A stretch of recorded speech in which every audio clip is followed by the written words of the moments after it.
Hey everyone, this is Kat, and today I'm going to talk about why I respect the Catholic Church as an independent Baptist. As most of you know by now, I attend a Baptist church, but I don't believe in organized religion. I attend an independent Baptist church because they preach close to my beliefs, but I also used to hold a hatred for the Catholic churches. Today I will talk to you about a situation that changed how I feel about Catholic churches. I recently read a book. Hang on. It was called Elizabeth Smart, My Story. It's written by her with another author. A very good book, actually. I would recommend reading it, especially if you followed when she was kidnapped and everything. So, some of you may remember her from when she was kidnapped and then raped every day for 9 months before she got rescued. Well, this story has actually prompted me to tell you, the world of YouTube, of a situation that I kept hidden from many people for years. I'm starting to allow myself to discuss my past and some of the events I went through, as you can tell by some of my vlogs that I've posted. My story starts here about why I have respect for the Catholic Church as a whole, even though I don't believe the same thing they believe. So, when I was 14, my mom babysat these kids. I don't remember the girl's name. But, for privacy and protection for them as well as the person who did this, I'm just going to change their names, so the names that I give are not their actual names. Alright, so these two kids, they had an older brother. We will call him Richard. That's not his name, but that's what we'll be calling him. So, Richard was cute, I liked him, but he was 18. Not that that mattered to me when I was dating a 19-year-old when I was 14, which in my state at the time was illegal.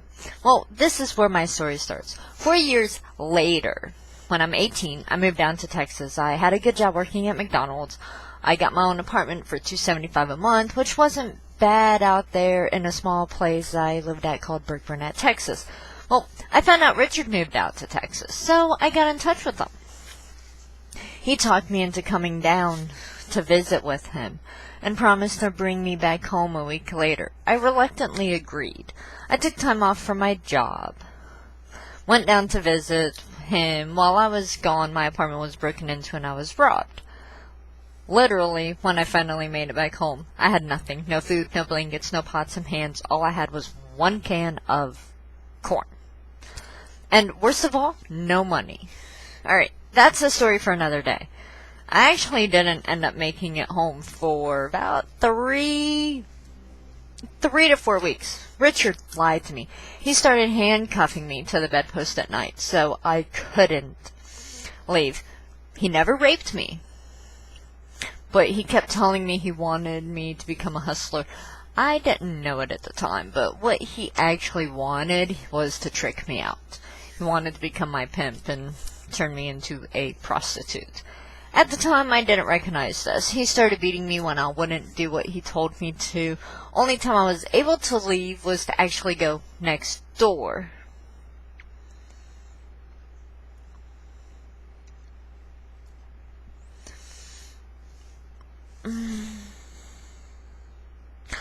I was able to go next door to keep an eye on his siblings. The only time I was able to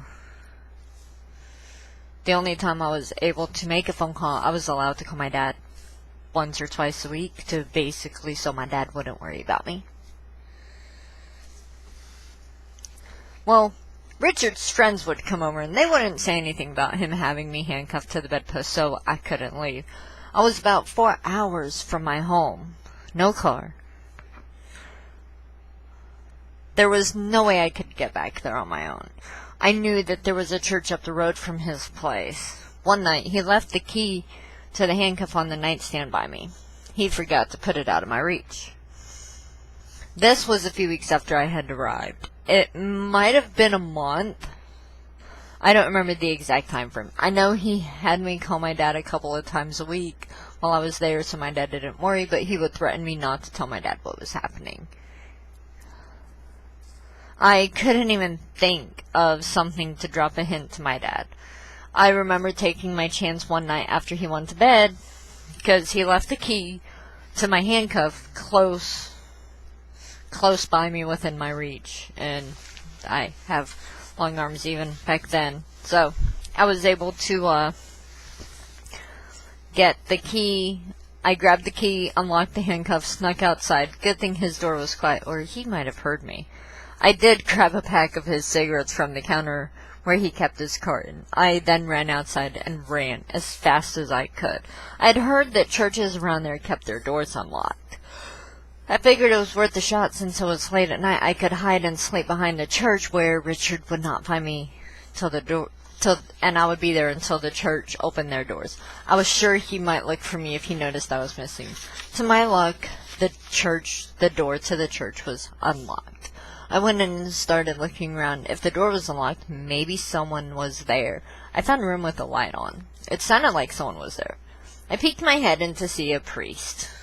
I wasn't sure what to say or do, but he looked up from his books and notes he was writing and welcomed me, then asked how he could help me. I wasn't sure what to say, but he must have sensed something was wrong, because he got up, guided me to his chair, and closed the door behind me.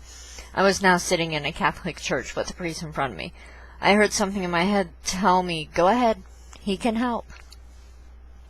And I told the priest everything. He even asked me if I had attended a church. He found out that I used to attend the Southern Baptist Church, and yet he still helped me. So a Catholic church helps someone who admittedly is not Catholic. Sorry. Sorry about that. Well, he called the church, found out that there was no one there. So he gave me a bed to sleep on. Well, it was like an army cot. Some food to eat, and then locked the church so if I was being looked for, I wouldn't be found. He came back early the next morning, and then he called the church again. This priest paid for my ticket to go back to Wichita Falls, Texas bus station, where my church, First Baptist Church of Holiday, Texas, picked me up and took me home. When First Baptist Church of Holiday, Texas saw my apartment broken into, they then helped me get beddings, clothing, food, and the basics of what I needed. I don't know what had ever happened to Richard, but I do know that the Catholic Church helped me. Someone who admits she wasn't even Catholic. To this day, I owe my freedom to that Catholic Church. They helped me out. Because of them, I'm sitting here making this video. Am I Catholic? No, not at all. But when a fellow human being, a fellow Christian, needed help, that Catholic Church helped me out. I don't know the name of that church, but if I remembered, I would send them a donation and pay them back for the ticket they gave me. But God weighs it heavily on my heart that it was a combination of a Catholic church and my Baptist church. Together, they got me home safe and sound. In the end, I ended up leaving Texas, but to this day, I will never forget what that church did for me. If you're watching this, thank you for potentially saving my life. Thank you for saving my dignity. Thank you for helping me. I will never and have never forgotten this. Thank you to my viewers for watching my video. If you like this video, please feel free to hit like, subscribe to my channel, and by all means, share this video. Thank you for watching. But now you know why I do not hate the Catholic Church, and why, as a Baptist, I respect the Catholic churches. I'm sure they would have done the same for anyone. But in the end, it's because of them that I'm sitting here today, and I strongly believe that. Thank you for watching, and once again, if you like my video, please feel free to hit like, subscribe, and share. Also, keep in mind that I changed the names to protect the privacies of the people that the video was about.